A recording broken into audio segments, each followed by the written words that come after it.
Assalamualaikum warahmatullahi wabarakatuh. My name is Raisa Gustiani Hidayat. I'm from Before Night Class in English Education. My name is 17 22037 and 6. Okay, in here I want to make a discussion about manajemen sumber daya manusia. Di sini juga saya akan membahas dua tema. Yang pertama itu mengenai tantangan-tantangan sumber daya manusia itu sendiri, dan juga praktek-praktek mengenai sumber daya manusia. Oke, yang pertama ada tantangan-tantangan mengenai sumber daya manusia. Di sini ada beberapa faktor mengenai tantangan sumber daya manusia. Dan saya akan mengambil 4 faktor mengenai tantangan sumber daya manusia. Yang pertama itu adalah faktor eksternal. Faktor eksternal ini bisa dikatakan adalah faktor lingkungan. Jadi lingkungan atau faktor dari yang sedang terjadi itu seperti apa sih, atau misalnya kita sebagai orang dalam perusahaan itu sendiri bagaimana, atau kita sebagai sebagai HRD itu untuk merekrut suatu karyawan itu sebelumnya kita harus mencari referensi apa sih. Nah biasanya kan kita harus tahu dulu lingkungannya, lingkungan yang sedang terjadi itu apa sih. Jadi kita harus mencari informasi yang dibutuhkan dulu, atau seperti apa karyawan yang kita inginkan itu untuk direkrut ke dalam perusahaan kita. Nah, yang kedua adalah faktor internal, faktor internal organisasi. Faktor internal organisasi ini tuh dari keadaan dalam suatu perusahaan. Dalam suatu perusahaan pasti selalu akan ada masalah tentunya. Nah, maka dari itu dalam perusahaan itu biasanya dibentuk jadi kepemimpinan, dibentuk kepemimpinan. Nah, dalam perusahaan itu pastinya sangat dibutuhkan yang namanya manajer, karena ada manajer adalah orang yang dapat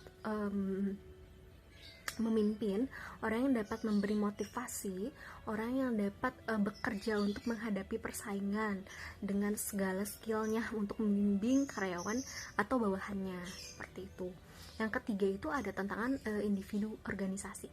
Tantangan individu organisasi ini tuh lebih mengerucut lagi, yaitu mengenai individu itu sendiri atau orang itu sendiri yang ada di dalam perusahaan. Setelah kita merekrut satu karyawan, tentunya kita akan menilai atau kita akan mengetahui karakter dari karyawan tersebut. Maka di sini pastinya ada tantangan individu dari orang tersebut. Biasanya mengenai tanggung jawabnya, mengenai produktivitas dalam bekerjanya, mengenai keserasiannya dari satu karyawan kepada karyawan lainnya tentunya. Kemudian mengenai pelimpahan wewenangnya, apa dapat diterima oleh yang lainnya atau dapat dimengerti atau tidak. Kemudian penyaluran ide atau buah pikiran dari individu itu sendiri gitu.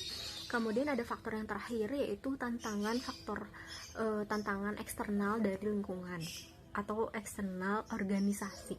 Ini dari luar dari faktor eksternal lingkungan itu lebih jauh lagi. Biasanya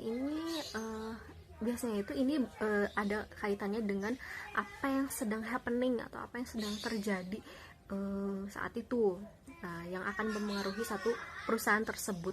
Nah, biasanya itu yang sangat mempengaruhi itu biasanya perubahan teknologi, karena semakin hari teknologi itu akan semakin canggih, akan semakin up terus, sehingga kita pun sebagai orang yang berada dalam satu perusahaan tidak boleh ketinggalan teknologi, harus selalu up to date.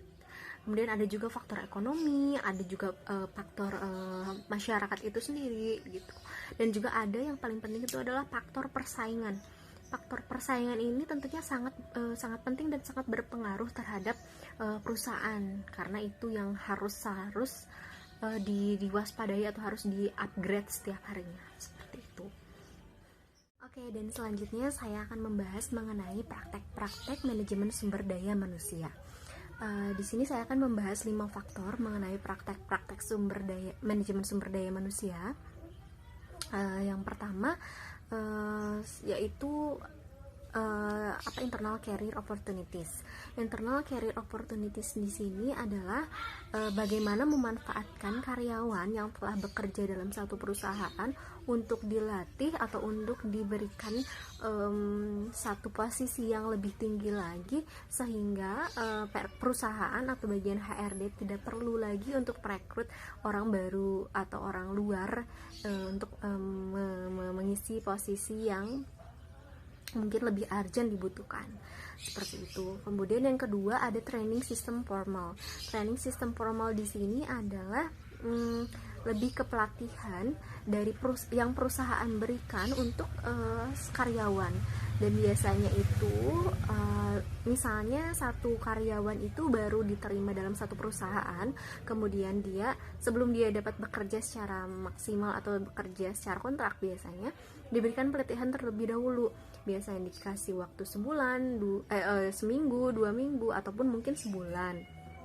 Biasanya itu diberikan pelatihan sesuai skill yang ia kuasai. Biasanya kan satu perusahaan itu memiliki kriteria atau memiliki keinginan untuk karyawan, untuk merekrut karyawan tuh dengan skill seperti apa sih. Nah, setelah diterima karyawan tersebut, kemudian skill yang karyawan tersebut miliki diasah untuk dapat maksimal.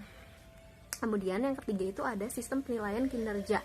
Sistem penilaian kinerja di sini adalah berupa sistem penilaian yang didasarkan pada hasil kerja satu karyawan.